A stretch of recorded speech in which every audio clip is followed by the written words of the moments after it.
इस कार्यक्रम के पुण्यार्चक हैं श्री राजेंद्र प्रसाद जी जैन, श्रीमती ममता जी जैन, श्री प्रशांत जी जैन, श्रीमती दिव्या जैन, पारस जैन, श्री भरत जैन, श्रीमती सौम्या जैन एवं समस्त परिवार, मुंबई।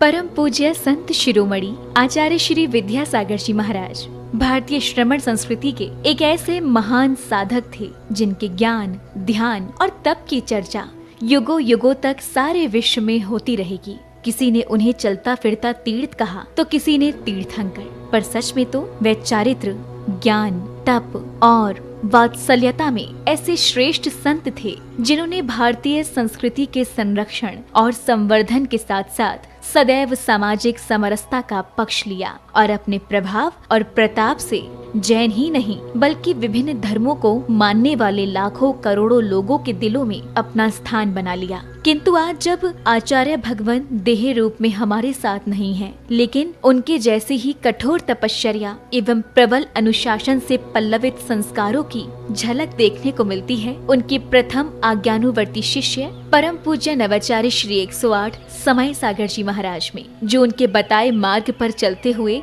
आज विश्व में धर्म की महती प्रभावना कर रहे हैं। आइए देखते हैं संत शिरोमणि आचार्य श्री 108 विद्यासागर जी महाराज के जन्म के 12 वर्ष बाद उन्हीं पुण्यवान माता के गर्भ से शरद पूर्णिमा के ही पावन पर्व पर जन्मे परम पूज्य नवाचार्य श्री 108 समय सागर जी महाराज की संयम पूर्ण जीवन यात्रा।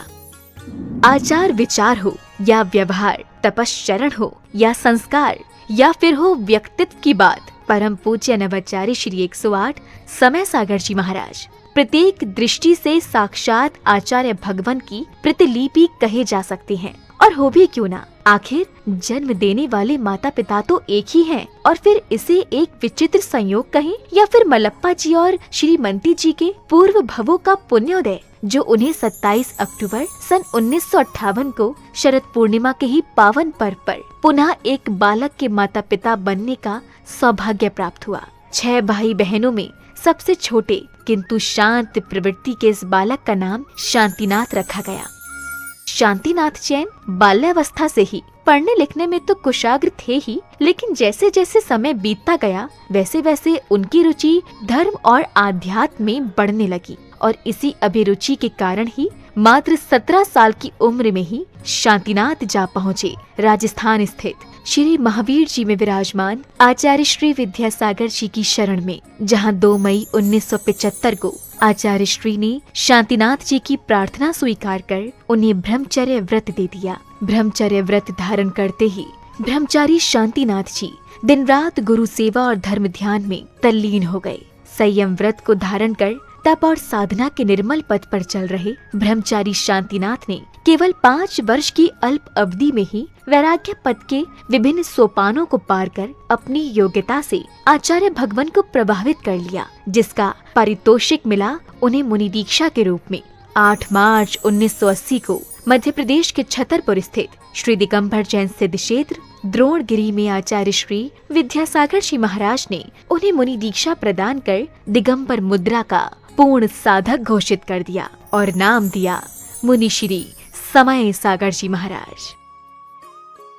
मुनि दीक्षा के उपरांत मुनि श्री समय सागर जी महाराज ने कुछ वर्षों तक आचार्य श्री के संग में रहकर अध्ययन और अध्यापन किया। तत्पश्चात गुरु आज्ञा से पृथक संघ के नायक बनकर देश भर में विहार करते हुए धर्म प्रभावना करने लगे। अपने सानिध्य में कई पंच कल्याणक एवं विधान आदि धार्मिक अनुष्ठान संपन्न कराने के साथ ही उन्होंने अपनी लेखनी से कन्नड़, हिंदी, संस्कृत और मराठी भाषाओं में कई शास्त्रों की रचनाएं भी की। सन 2018 में ललितपुर में हुए पंच कल्याणक के दौरान आचार्य कुंद के नियमसार में वर्णित निर्यापक श्रवण की व्यवस्था का उल्लेख करते हुए आचार्य विद्यासागर जी महाराज ने मुनि श्री समय सागर जी महाराज को निर्यापक पद की उपाधि प्रदान कर संघ में नवदीक्षित मुनिराजों के निर्वाह का उत्तरदायित्व सौंप दिया। आचार्य कुंद देव ने यह बात बहुत स्पष्ट लिखी है, वह बात आप लोगों को समझ में आना चाहिए। जो दीक्षित करते हैं वे आचार्य कहलाते हैं, और इसके उपरांत जो नव में नए दीक्षित होते हैं उनके निर्वाह करने के लिए निर्यापक हाँ, आचार तो नहीं लिखा, लेकिन निर्यापक श्रमण का वह रूप दिया है उन्होंने। ये निर्यापक का अर्थ यह है, जैसे आचार्य महाराज कहते हैं उसके अनुसार जिनको ये दिया जाता है। ये लोग बहुत विलम्ब कर रहे थे, तो हमें भी ज़्यादा आग्रह करना अच्छा नहीं समझ में आया कि समय पर सब हो जाएगा। वह ललितपुर में योग था और आज आप लोगों के सामने हुआ है कि ये जितने भी नए श्रमण बने हैं, ये इनके लिए प्रशिक्षण देने का श्रेय जाता है समय सागर निर्यापक को। कौन चाहता है जिम्मेदारी लेना, लेकिन वे लेना तो पड़ेगा। तो समय सागर जी को बहुत आग्रह करना पड़ा। 40 साल होने के उपरांत हाउ कहा है।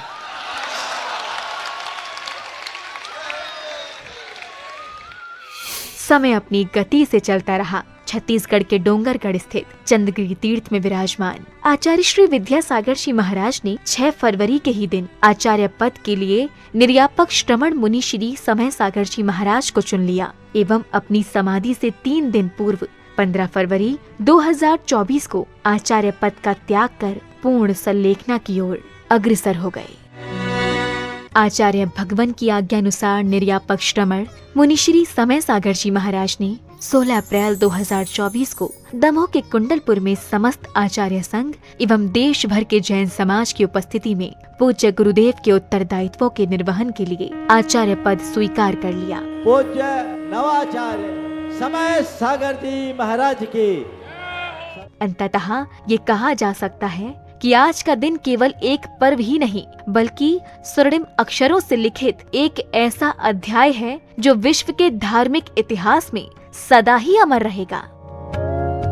ये मात्र एक संयोग नहीं बल्कि पूरे समाज का पुण्य है जब एक ही दिन जन्मे गृहस्थ जीवन के 2 भाइयों ने गुरु शिष्य के रूप में परिवर्तित होकर धर्म उत्थान को अपना कर्तव्य माना और इसे परम पूज्य संत शिरोमणि आचार्य श्री 108 विद्यासागर जी की कठोर तपश्चर्या एवं संस्कारों का ही परिणाम कहेंगे, जो आज नवाचार्य श्री समय सागर जी महाराज भी उनकी अक्षुण्ण परंपरा का निर्वहन करते हुए धर्म की प्रभावना कर रहे हैं। आज पूरे विश्व का जैन समाज ये आशा कर रहा है कि परम पूज्य नवाचार्य श्री समय सागर जी महाराज भी संत शिरोमणि आचार्य श्री विद्यासागर जी महाराज के बताए मार्ग पर चलकर उन्हीं की भांति धर्म उत्थान का कार्य करते हुए समाज को एक नई दिशा प्रदान करेंगे। एक बार पुनः धर्म के महान उन्नायक परम पूज्य नवाचार्य श्री समय सागर जी महाराज के चरणों में हमारा त्रैबार नमोस्तु। नमोस्तु भगवन, नमोस्तु भगवन।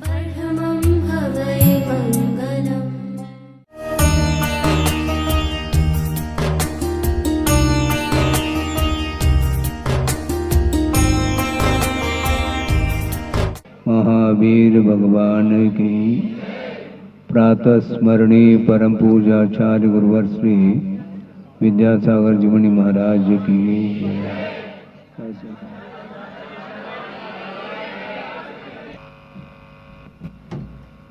सूर्य का जब उदय होता है तो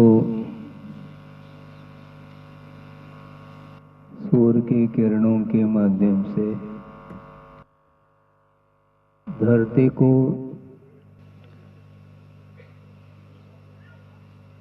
तपाने की क्षमता,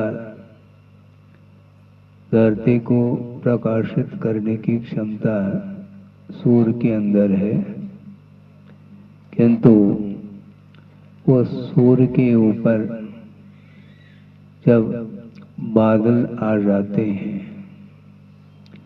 बादलों से वह सूर्य आच्छादित होता है तो प्रकाश नहीं मिल पाता।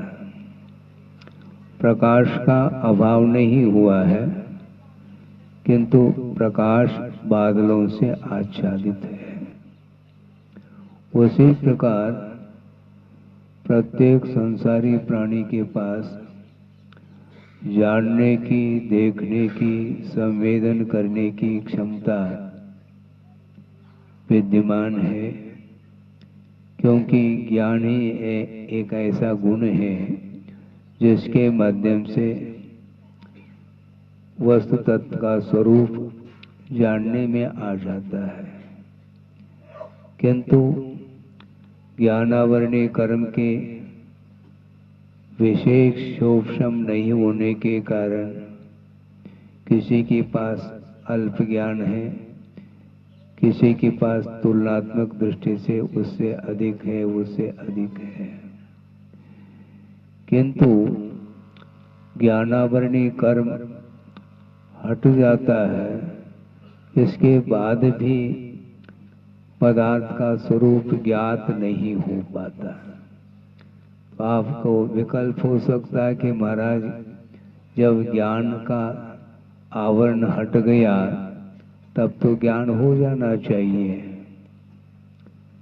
ज्ञान के ऊपर आवरण जो था वो हट गया है, किंतु एक और आवरण है, वह मोह का आवरण माना जाता है। और मोहनी कर्म से जब तक वह ज्ञान आच्छादित रहेगा, आवरणित रहेगा, तब तक वह वस्तु तत्व का बोध उसे भी नहीं हो सकता। प्राय करके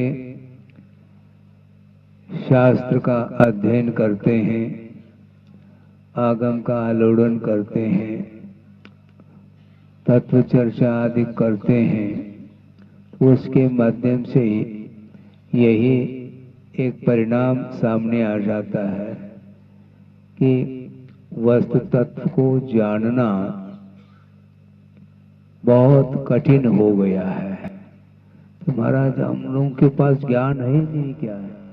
ज्ञान नहीं है ऐसा नहीं कहा जा रहा है, किंतु ज्ञान होते हुए भी उसके माध्यम से स्वरूप का बोध होना चाहिए।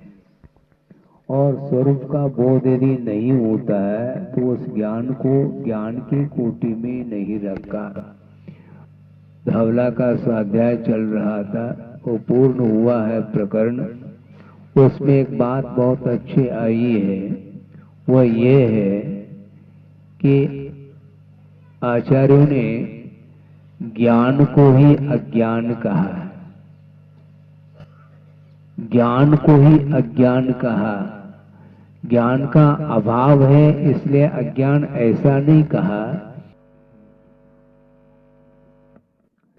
ज्ञान का कार्य जब तक सामने नहीं आता तब तो उसको अज्ञान कहा है। तो ज्ञान का कार्य क्या है? ज्ञान का कार्य ये है कि जैसा वस्तु का स्वरूप है उस प्रकार जानने का नाम ही सम्यक ज्ञान कहा है। मात्र वस्तु को जानना सम्यक ज्ञान नहीं, किंतु उसका जैसा स्वरूप अथवा स्वभाव है उसको उस रूप में जानने का नाम सम्यक ज्ञान कहा है। उसी को ज्ञान की संज्ञा दी है, क्योंकि ज्ञान का कार्य क्या है? ज्ञान का कार्य है वस्तु का जैसा स्वरूप है वैसा जान करके अपने लिए ग्रहण करने योग्य क्या वस्तु है इसका परिज्ञान जिसके अंदर हो उसका नाम सम्यक ज्ञान बोला है। और उन्होंने बहुत अच्छा दृष्टांत दिया है, पुत्र को ही अपुत्र कह सकते हैं। हाँ, पुत्र को ही अपुत्र कह रहे हैं। क्यों? इसलिए कह रहे हैं कि पुत्र का जो कार्य है या पुत्र के अंदर जो गुण होना चाहिए वो यदि गुण उसके अंदर नहीं है तो उसको हम पुत्र नहीं मानते। क्योंकि गुणों के माध्यम से ही वस्तु तत्व का बोध होता है। महाराज ये हमारा लड़का है लेकिन इसको बोध दो थोड़ा बहुत, ये आपका ही लड़का है। अच्छा, अभी तो आप स्वयं का लड़का कह रहे थे, अब हमारा हो गया वो है? आप ही समझाओ महाराज, इसको हम कैसे समझाएं? तो इसलिए वह प्रवचन स्वाध्याय वो लिंक टूट गया है, इसलिए आप लोग भी निश्चिंत हो गए थे, इसलिए व्यवस्थित नहीं रख पा रहे थे। अब व्यवस्थित हो करके सुनो, क्योंकि आचार्यों का ये कहना है कि गुण यदि नहीं है तो आप किसकी उपासना करना चाहो? गुणों की उपासना होती है, दोषों की उपासना नहीं होती। सांसारिक कार्यों में ही रत रहता है, तब तक वह जीव तो है, जीव होते हुए भी, जीव का लक्षण घटित होते हुए भी स्वरूप की ओर उसकी दृष्टि नहीं जा पाती। और जब तक स्वरूप की ओर दृष्टि नहीं जाएगी, तब तक पदार्थ का स्वरूप जानने में नहीं आता है। आप प्रतिदिन, शायद मैं कह रहा हूं, कोई भी इसमें अपवाद के रूप में नहीं आया होगा, प्रतिदिन व्यक्ति उठ करके भगवान के दर्शन करने के पूर्व में अपने मुख का दर्शन करता है। समझ रहे हैं आप? काय में करता है? आईने में करता है। दर्पण में अपने मुख का दर्शन करता है और उसमें कुछ कमी हो तो उसको दूर कर लेता है और फिर बाहर निकलता है। जब तक घर में रहता है तब तक वहां का ड्रेस अलग है, फिर बाहर आता है तो ड्रेस तो वही रहेगा लेकिन ड्रेस बदल जाता है। वो आप किसको देखते हैं? आईने में आत्म तत्व देखने में आ रहा है, वो कैमरे में आ सकता है, वो मोबाइल में आ सकता है, आत्म तत्व नहीं आता महाराज। तो किसका दर्शन करते हैं आप? आप भगवान के दर्शन के लिए जाना है आपको, फिर स्वयं का दर्शन क्यों करना चाह रहे हैं आप? क्या आप भगवान बन गए हैं क्या? भगवान तो बने नहीं, तो स्वयं का अपने आप के मुख का दर्शन करने का क्या आशय है? केवल शरीर ही देखने में आ रहा है, आत्म तत्व देखने में नहीं आता। वो भी आ जाए तो सारे सांसारिक क्रियाएं समाप्त हो सकती हैं, किंतु नहीं हो पा रहा है क्योंकि ज्ञान, सम्यक ज्ञान नहीं होने के कारण अथवा सम्यक ज्ञान होते हुए भी आचरण का अभाव होने के कारण, असंयम भाव के कारण ही वह अपने आप के तत्व को वह समझ नहीं पा रहा है।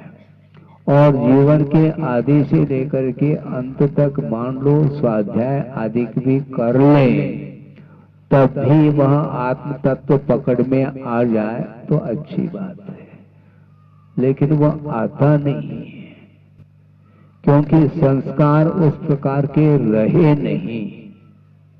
हाँ, इस शरीर को धुलाता है, स्नान आदि के माध्यम से इसको स्वच्छ बनाता है और अनेक प्रकार के जो सौंदर्य प्रसाधन है, यही बोलते हैं, हाँ, उसका इस्तेमाल करता है। सुगंधित पदार्थों का ये शरीर के ऊपर प्रयोग करता है, उसके माध्यम से शरीर को सुगंधित बनाने का भाव रखता है। तो शरीर कभी सुगंधित न हुआ न होगा। आत्मा की सुगंधी फैल नहीं पा रही है और शरीर को इतना अनेक प्रकार के सुगंधित वस्तुओं का प्रयोग करने के बाद भी वह शरीर अपने स्वभाव को छोड़ता नहीं है। सप्त धातु के द्वारा निर्मित यह शरीर है और उस शरीर के भीतर वह आत्मा वहां क्यों रह रही हो? उसको मिल क्या रहा है वहां पर? मिल कुछ नहीं रहा है, किंतु यह संबंध अनादिकालीन है ना। उस संबंध को तोड़ने के लिए ही पुरुषार्थ किया जा रहा है। इसके उपरांत भी संसारी प्राणी को बात समझ में नहीं आती। अच्छे अच्छे व्यक्ति भी उसमें डूब सकते हैं। अच्छे अच्छे क्यों कहा महाराज? इसलिए कहा जा रहा है कि पुण्य के उदय से वैभव मिला हुआ है। इस प्रकार के चक्रवर्ती जैसे भी जो विशेष पुण्यशाली माने जाते हैं, इंद्रादिक भी पुण्यशाली माने जाते हैं। इसके उपरांत भी सम्यक दर्शन को साथ में रखते हुए भी असंयम का ऐसा जबरदस्त प्रभाव है आत्मा के ऊपर, विषय और कषायों का, जिसके कारण वह सागरोपम आयु तक भी वह उसी में डूबा रहता है। संसार में ऊपर उठने का भाव होता नहीं है। ये क्यों ऐसा, क्यों मत पूछो, क्योंकि ये संस्कार हैं। उन संस्कारों को दूर करने के लिए निरंतर पूजन, अभिषेक, जाप, स्वाध्याय आदि के माध्यम से, दान इत्यादि के माध्यम से अपने परिणामों को पवित्र बनाओ। शरीर कभी भी पवित्र बन नहीं सकता। शरीर में यदि पवित्रता आती है तो वह रत्नत्रय के माध्यम से ही आती है। स्वभावतो शुचो काये, स्वाध्याय चल रहा होगा भाना में। रत्नत्रय पवित्रते निर्विवक्षा गुण प्रीति मता निर्विचिकित्सता स्वभावतः अशुचो काये। ये स्वभाव से ही अपवित्र है। तुम कितने भी इसको पवित्र बनाने का पुरुषार्थ कर लो, संभव नहीं है। एक्सरा के माध्यम से, सोनोग्राफी आदि के माध्यम से भीतर का चित्र सामने आता है तो देखने में अच्छा नहीं लगता है। और कैमरा के माध्यम से जो फोटो उतर आ जाता है तो उसको दिन रात आप देखते रहते हैं, जबकि वह बाहरी आकृति है। बाहर की वह सुंदरता देखने में आ रही है, किंतु उसमें वस्तुतः भीतर क्या है ये तो कम से कम उसका निरीक्षण तो करो। और अपने आप के शरीर को मोटा ताजा देख करके वह फूला नहीं समाता है। वो सोचता कि देखो मेरी पर्सनालिटी देखो। आपकी क्या पर्सनालिटी है? ज्यादा 70-80 केजी, 90 केजी समझ लो, यही आपकी पर्सनालिटी है। क्या है ये? लेकिन उसी में उलझा हुआ है। मिलना उसको कुछ भी नहीं, बल्कि काल के माध्यम से परिणम्य होता होता वह 80-90 केजी भी क्यों न हो, आगे जाकर के वह पुनः ढल जाता है। ढल जाता है तो शरीर क्षीण हो जाता है, तो हड्डी हड्डी पसली देखने को मिलती है। उस समय आप क्या कर लोगे? स्नान कर लो, अच्छे अच्छे वस्त्र पहन लो, सुगंधित पदार्थ चिपड़ लो, जैसे रोटी के ऊपर घी चिपड़ा जाता है। सुनो पाउडर, सुनो, यही तो सुन नहीं रहे आप लोग। सुनो तो सुनो, कहने को सुनो लगाते रहते हैं। क्या है वो? किसको श्रृंगारित किया जा रहा है, किसको सजाया जा रहा है? आत्मा को सजाओ। आत्मा दिखती नहीं महाराज, जो देखने में आ जाता है उसी को सजाते हैं हम, है?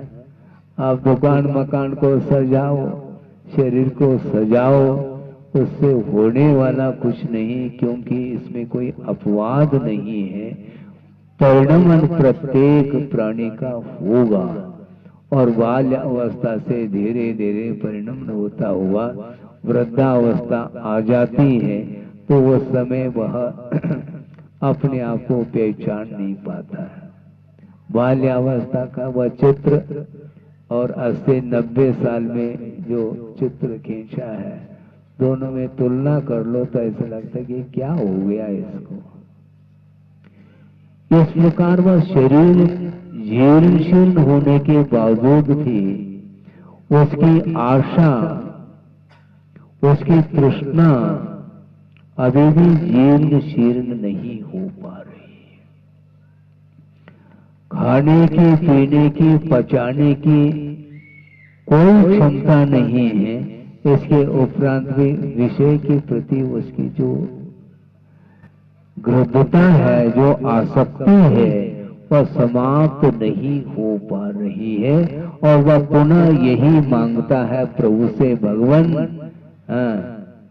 जिस प्रकार पुण्य के उदय से पूरे जीवन पर्यंत हमने वैभव के साथ जीवन व्यतीत किया है, इसी प्रकार का वैभव अगले भव में भी मुझे मिल जाए, ये आकांक्षा उसकी बनी रहती है। इसी को बोलते हैं मोह। मोह के कारण वस्तु का ज्ञान नहीं होता, हमेशा विपरीत दृष्टि बनी रहती है। इसलिए समीचीन दृष्टि को बनाने के लिए ही स्वाध्याय आदि किया जाता है और शीतकाल की प्रतीक्षा उनके अंदर है। हमारा शीतकाल भी हमें मिल जाए, शीतकाल हो जाए तो फिर ग्रीष्म काल भी मिल जाए, फिर उसके बाद पुनः वर्षा योग फिर मिल जाए। तो ये सर्किल है ना, ये कभी समाप्त थोड़ी होना है। हाँ बिल्कुल।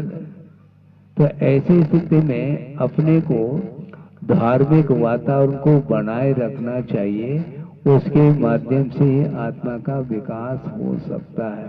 विकास के लिए बहुत ज्यादा साधन की आवश्यकता हो ऐसा कुछ नहीं है। 0 वाट में भी काम चलता है। हाँ काम चलाते हैं, क्योंकि इसलिए कि फिटिंग तो किया, लाइट फिटिंग हो गया, इसके बाद भी 0 वाट का प्रयोग करता है क्योंकि बिल ज्यादा ना आ जाए। तो 0 वाट के माध्यम से भी प्रकाश मिल रहा है। उसी प्रकार मान लो किसी को स्वाध्याय करते करते मान लो छड़ाला भी यदि मान लो समझ में आ जाए तो हमारा काम चल जाएगा। मान लो किसी को जीव कांड, कर्म कांड है, जिसको ज्ञान है वह अच्छा है, किसी को नहीं है तो उसका काम नहीं चलेगा, ऐसा नहीं है। छड़ाला के माध्यम से भी मुक्ति मिल सकती है और समय सार का स्वाध्याय करने पर भी मुक्ति मिल सकती है। हमें टारगेट क्या होना चाहिए, हमारा उद्देश्य क्या होना चाहिए? हमें मोक्ष प्राप्त करना है। जिसके माध्यम से मोक्ष प्राप्त हो वही हमारे लिए सम्यक ज्ञान माना जाता है। इसलिए चाहे कम हो चाहे अधिक हो, इससे कोई प्रयोजन नहीं, क्योंकि दीपक के माध्यम से भी प्रकाश मिलता है और सूरज के माध्यम से भी प्रकाश मिलता है। तो वर्तमान में केवल ज्ञान रूपी सूर्य तो उदित हुआ नहीं है, किंतु मध्य ज्ञान और श्रुत ज्ञान के माध्यम से, स्वाध्याय आदि के माध्यम से जो अपना और पराया क्या भेद है ये ज्ञान हो जाता है। तो उसके माध्यम से जो अपना आत्म तत्व है वह पकड़ में आ जाता है। पकड़ में आना चाहिए, लेकिन पकड़ में आने के उपरांत वह पुनः पकड़ के बाहर हो सकता है बहुत जल्दी। वो आपने देखा है क्या? पारा देखा आपने? पारा, हाँ मरकरी, लेकिन वो चिमटे में लेना चाहो तो नहीं, वो फिसल जाता है, निकल जाता है। ऐसे ही होता है। वो मोह के कारण ज्ञान कब वह पारे के समान हाथ से निकल जाता है, कुछ कह नहीं सकते हैं। इसलिए ज्ञान को सुरक्षित रखो, धर्म को सुरक्षित रखो, धन को नहीं। धन की तो रक्षा हो रही है, धन को तो तिजोरी में बंद किया जा रहा है और स्वयं दालान में सो रहा है। हाँ। आत्मा की रक्षा की बात नहीं है, धर्म की रक्षा की बात नहीं, धन की रक्षा। पर आगे आपको अनुभव थोड़ी है, हमने तो पाई पाई कमाया है। हमने क्या, हमने कमाया ही नहीं है। हाँ, इसलिए छोड़ने में तकलीफ नहीं हुई मुझे, क्योंकि जोड़ा ही नहीं है, जोड़ने के पहले ही निकल गए हम। हाँ, इसलिए उसका हमें अनुभव हमें आवश्यक भी नहीं है, क्योंकि जो पर है उसको जोड़ो नहीं। हाँ, पर को जोड़ता है संसारी प्राणी, किंतु आत्म तत्व को भूल रहा है। काफी स्वाध्याय आप लोग इन दिनों कर रहे हैं।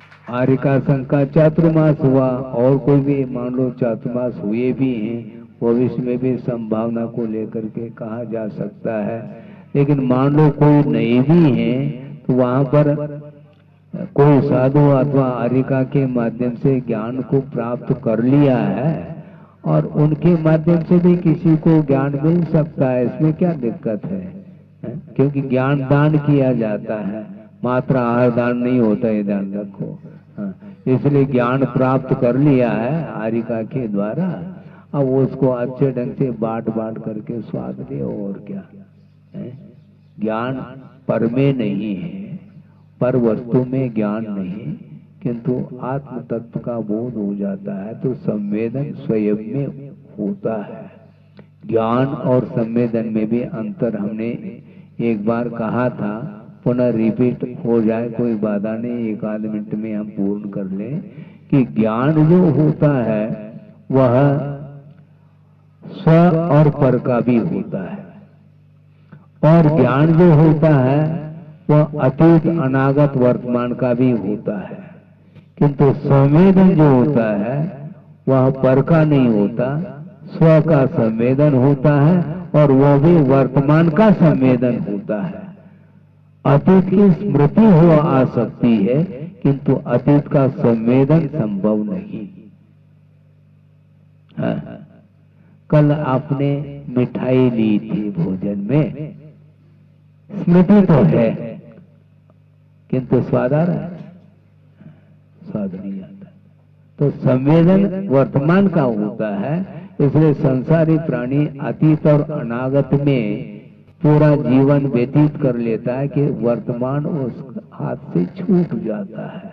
वर्तमान में जो मिल रहा है उसका संवेदन होना चाहिए। एक बार गुरुदेव ने एक बात कही थी, वह ये है कि आप लोग भोजन करते हुए भी आप लोगों को स्वाद नहीं आ सकता। ये कैसी बात महाराज? क्योंकि आपकी दृष्टि वर्तमान की ओर नहीं है। भोजन करते समय भी और है क्या? नहीं, खत्म तो नहीं हुआ है? खत्म तो नहीं। अरे जो मुख में है ग्रास, मिठाई है, उसका स्वाद तो लो। और की जो भविष्य की जो चिंता है उसके कारण वर्तमान का स्वाद भी वह ढंग से ले नहीं पाता। इसको बोलते हैं आशा। भरपेट भोजन कर लिया, बस बस कह रहा है, किंतु अंतों के लिए रखियो। ये है, ये अंतों की चिंता हो गई। पेट भर चुका है, ये ग्रास के लिए भी कोई गुंजाइश नहीं है। इसके बाद भी उसकी जो आशा है वह बनी हुई है। हाँ, मन की भूख कभी मिटती नहीं, और तन की भूख तो तनक सी रहती। थोड़ा 2-4 रोटी ले लिया, बस हो गया काम है। 2-4-6 घंटे के लिए आराम। लेकिन मन आराम नहीं करता, उसके लिए पूरी जिंदगी भर की चिंता, पूरा जीवन भर वह पल की खबर नहीं बोलता है, लेकिन सामान 100 साल का चाहिए।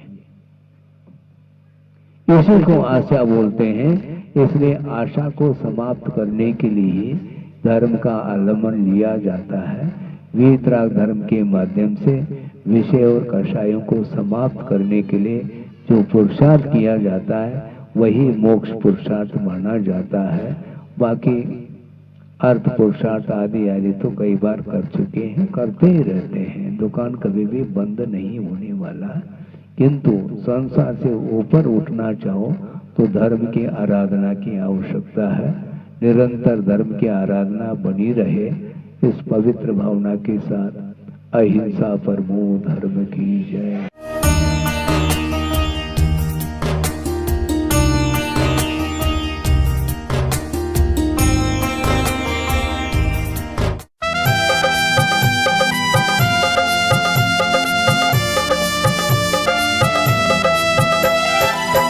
जिन शासन के नवाचार्य हैं, पूजे जिन्हें जग सारा है। जिन शासन के नवाचार्य हैं, पूजे जिन्हें जग सारा है। परम पूज्य श्री समय सागर को शत शत नमन हमारा है। परम पूज्य श्री समय सागर को शत शत नमन हमारा है।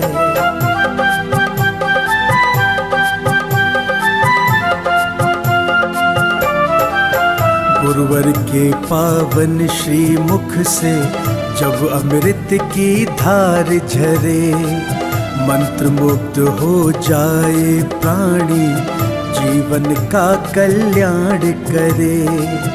गुरुवर के पावन श्री मुख से जब अमृत की धार झरे, मंत्र मुग्ध हो जाए प्राणी, जीवन का कल्याण करे। मोक्षदाहिनी वाणी उनकी ज्ञान की अविरल धारा है। परम पूज्य श्री समय सागर को शत शत नमन हमारा है। परम पूज्य श्री समय सागर को शत शत नमन हमारा है।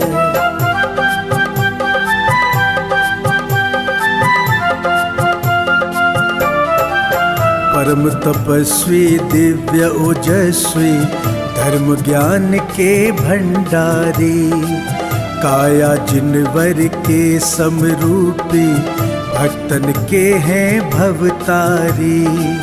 परम तपस्वी दिव्य ओजस्वी, धर्म ज्ञान के भंडारी, काया जिनवर के समरूपी, भक्तन के हैं भवतारी। दिव्य दिगंबर रूप गुरु का लगता बड़ा ही प्यारा है। परम पूज्य श्री समय सागर को शत शत नमन हमारा है। परम पूज्य श्री समय सागर को शत शत नमन हमारा है।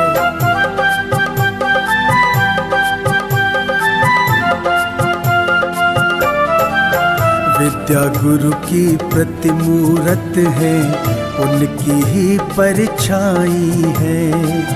वही ज्ञान वाणी और करुणा, दिव्यता वही समाई है। विद्या गुरु की प्रतिमूरत है, उनकी ही परछाई है। वही ज्ञान वाणी और करुणा, दिव्यता वही समाई है। जिन वाणी चैनल करे भाव से, नित गुणगान तुम्हारा है। परम पूज्य श्री समय सागर को शत शत नमन हमारा है। परम पूज्य श्री समय सागर को शत शत नमन हमारा है। इस कार्यक्रम के पुण्यार्चक थे श्री राजेंद्र प्रसाद जी जैन, श्रीमती ममता जी जैन, श्री प्रशांत जी जैन, श्रीमती दिव्या जैन, पारस जैन, श्री भरत जैन, श्रीमती सौम्या जैन एवं समस्त परिवार, मुंबई।